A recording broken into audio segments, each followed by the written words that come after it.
This is the Modern LeadHer Way, the podcast for corporate career women who want to feel good on their way to the top. I'm Emma Clayton, and I'll be sharing with you tangible advice to help you stop sacrificing your soul in the name of success and experience more balance, confidence and fulfillment both in and out of work.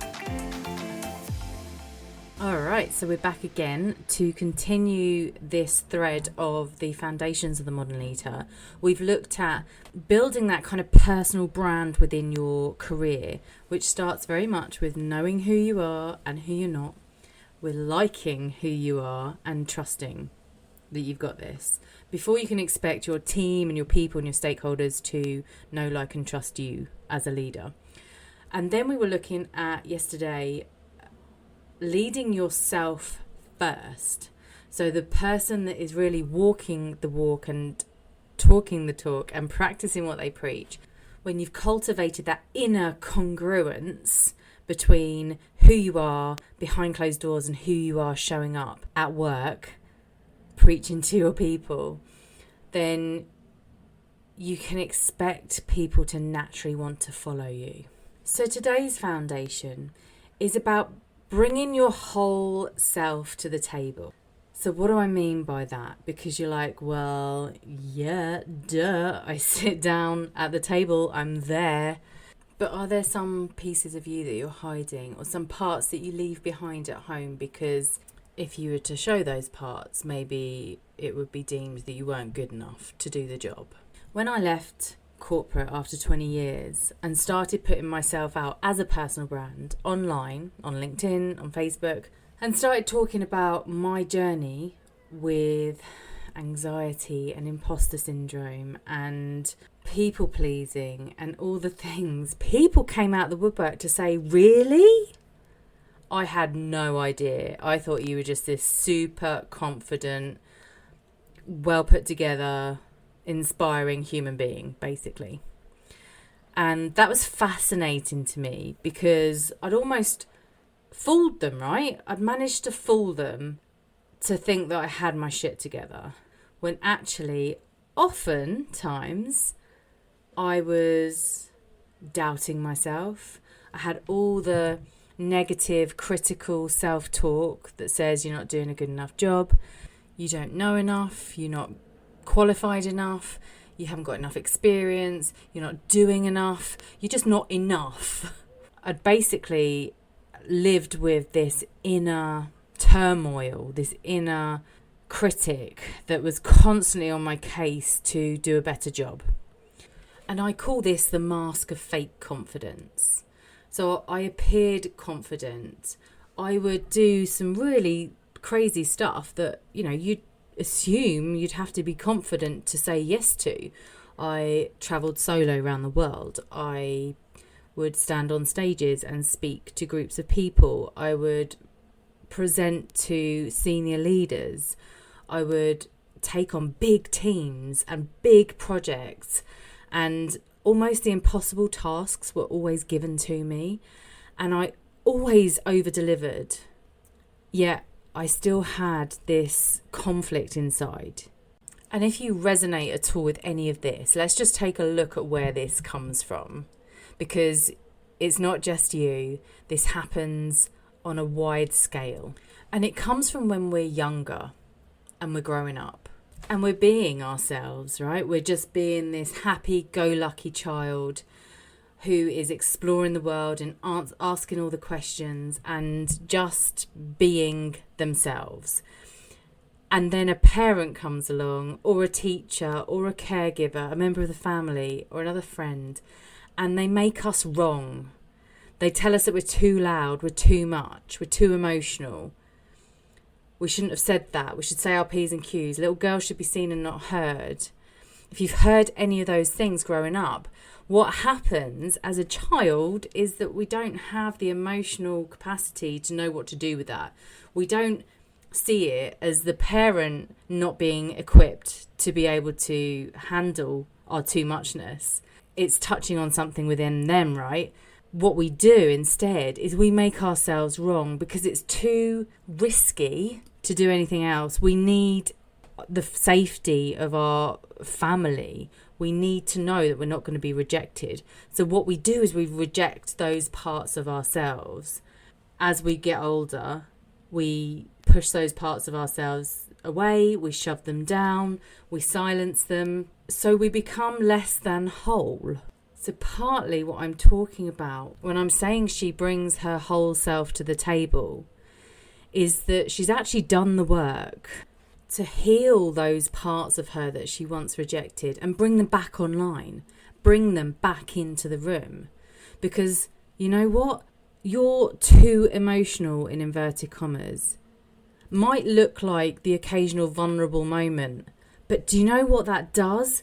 It means that person in your team that's having a hell of a bad time right now at home because they're dealing with sick parents or sick babies or money problems and concerns, it gives them bloody permission to be vulnerable with you. Your too muchness, too loud, too impatient, that gets attention. It gets shit done. Bringing those things back online to make you the whole person that you were when you came onto this planet before the world got its hands on you and started telling you that it's not okay to be who you truly are. That is where the magic happens.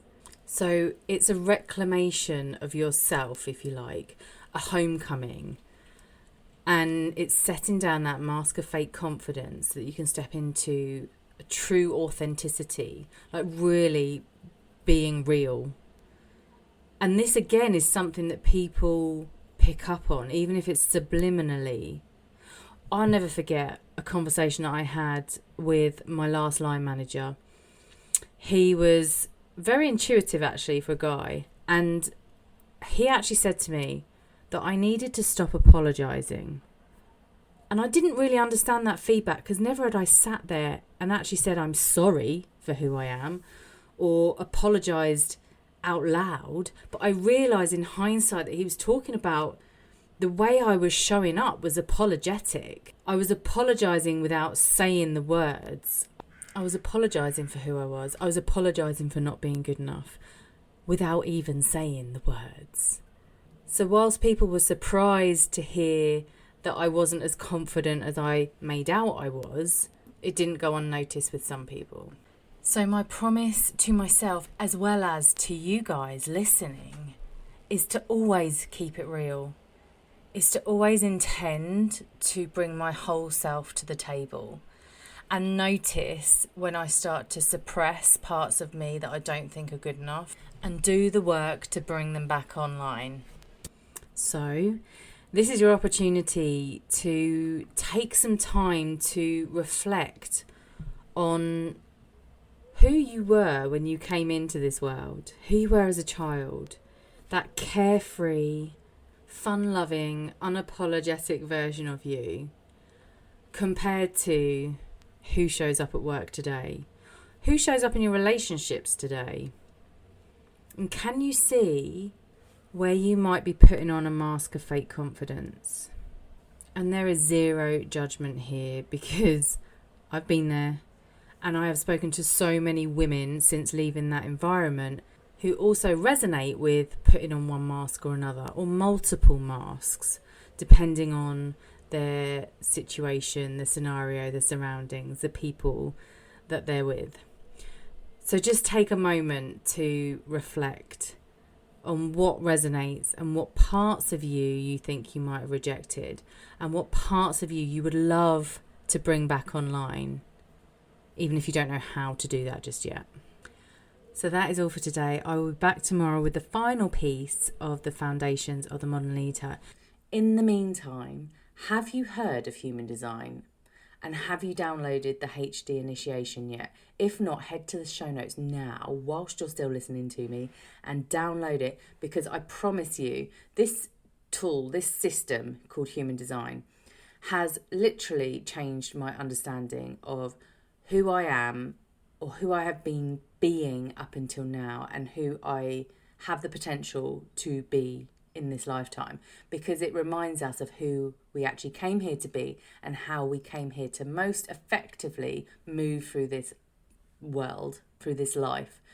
And in terms of where we've been most conditioned or most influenced in our upbringing, it really gives us some clues, right? So I've got in human design, my chart shows that I have an open heart center, which is actually where your worthiness lies.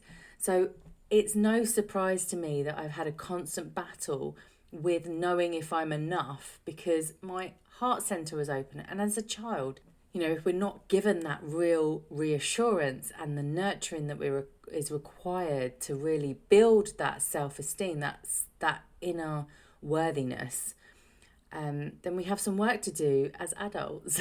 So it really does give us some good clues as to where we have perhaps to look at our own lives now and just give some focus to help us come back to our most natural nature. So that's the HD initiation. It's completely free. It's like a 90-minute course. You could speed it up if you wanted to. You could do it in chunks. I've done it so it's really digestible, because human design, when you first run your chart, you're like, oh, what's that? But it's fascinating. And if you love understanding yourself more, if you love personality profiling and that sort of thing, then you will love human design. So prepare to go down a rabbit hole. I can't wait to hear what it is that your highlights are in human design. So please do come back to me via email or send a text message on this listening platform. And until next time, take care.